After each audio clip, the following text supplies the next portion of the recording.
it was a different time, and things have changed a lot in those 20 years. And, just like last year, pulling out of Afghanistan, and how disastrous of I don't even know what you want to, there's no words that I can use to describe that process.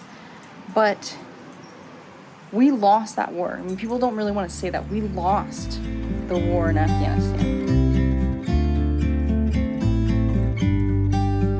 About to leave, already packing. Come with me, I'm not really asking. We'll get away to a place where we don't know.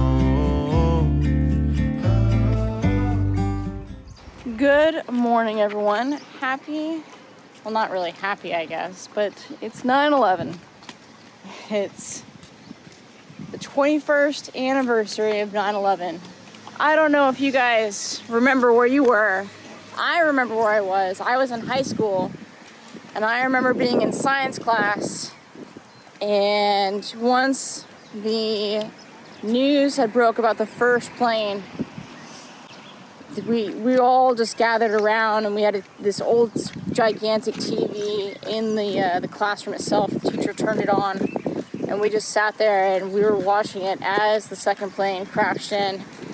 I'd say the whole takes about, looks like 6, 7 floors were taken out. And there's more explosions right now. Hold on, people are running. Hold on just a moment. We've got an explosion inside. The building's exploding right now. You got people running up the street.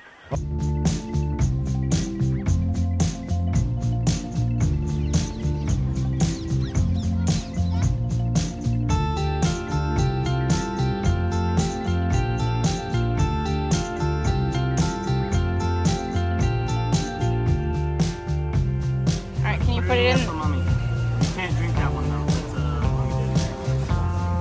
That's Thanks, bud.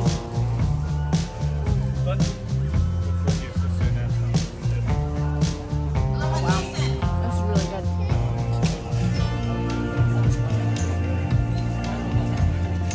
That's fresh pineapple. So I'll give you. I opened the orange juice on my own. That's good. Where were you? 9/11. I was in high school in London, and I remember like MP showed up, locked and loaded, and we're like, what the hell? And then we got locked in school, didn't know what was going on. Nobody would say anything, teachers wouldn't say anything, they wouldn't turn the TV on or anything, so we didn't know like the whole day.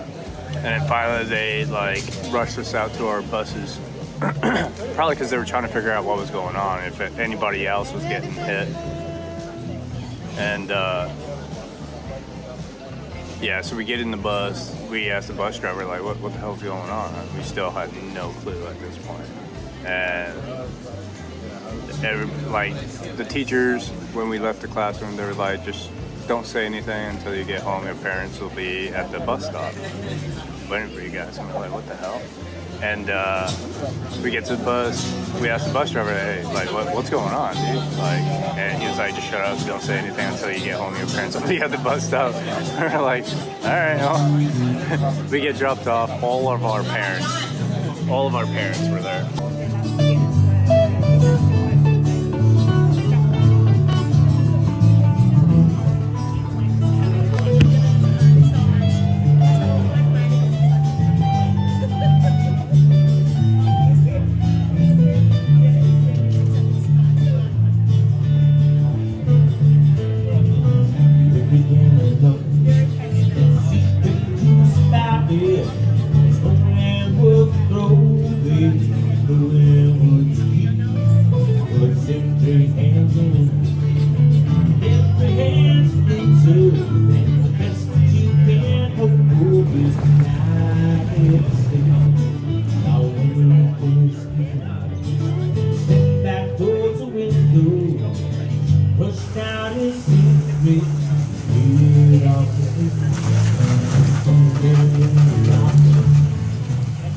I like to rinse off the Land Cruiser as often as I can out here.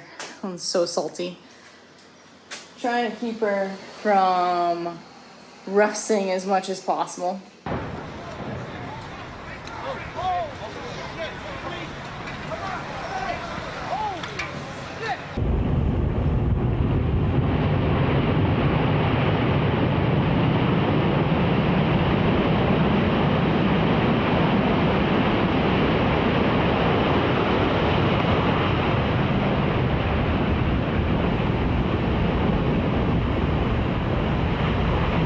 I think most people can remember exactly where they were on 9/11.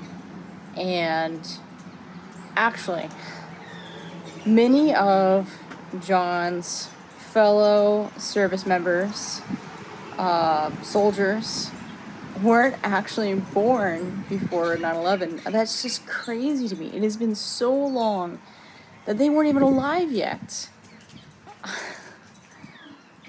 But, you know, for those of you who remember, like, there was a surge of patriotism, you know, that I think that, you know, the same thing would have come after Pearl Harbor. You know, every house had an American flag flying. You know, the feeling of going to war in Afghanistan, you know, felt completely justified.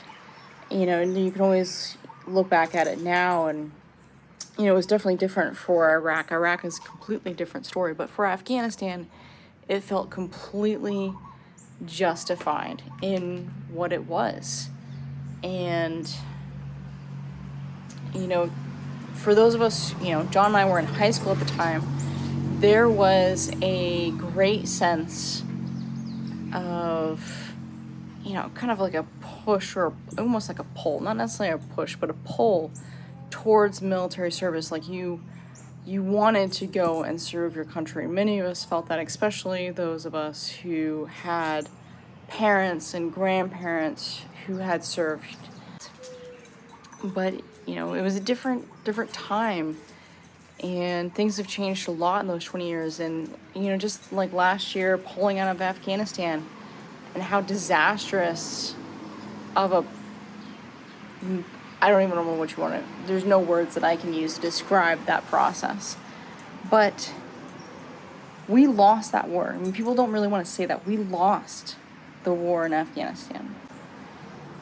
And, you know, that's really hard to swallow when you've had so many that have sacrificed their life, their loved ones, everything. We lost that war. You know, recently I've been reading the Afghanistan Papers, and I'll put the link down below because I think this is a really important book, especially if you want to understand this part of American history and the war and everything, why like it just dragged out. I really encourage all of you to read the Afghanistan Papers, you know, especially if you are currently serving, because there are lessons to be learned. And that right there, if you could summarize the failure of Afghanistan, it was not learning and applying those lessons and admitting what needed to be admitted and said 20 years ago. We could have won the war in the first 6 months. We pretty much did. And, you know, I don't want to give the book away. I encourage you all to read that and go into that, because I just worry that today's generation they've no clue. And I bet you that's probably what my grandfather and my great-grandfather felt, you know, years ago about the generation of kids growing up in the 50s and 60s. But that's how John and I currently feel about today's generation. But, you know, I hope that we never really forget. See, we say that we're never going to forget, but hardly anybody talks about 9/11 anymore. You don't really see it brought up. And I think that's disappointing. At the same time that, you know, Pearl Harbor isn't really talked about.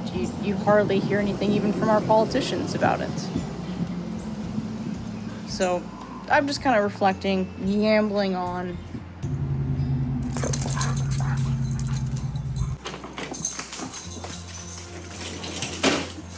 I really do hope that we don't forget 9/11 as a nation, like truly, not just say it, but really remember it. The unity that we all had, you know, the sacrifice of so many, the bravery, you know, the first responders, Flight 93 and those passengers, right? We were so united as a nation. If we are truly to remember 9/11, we should remember that. All right, guys. I'm gonna leave you with that. I think it's time for me to stop rambling and continue on with this show.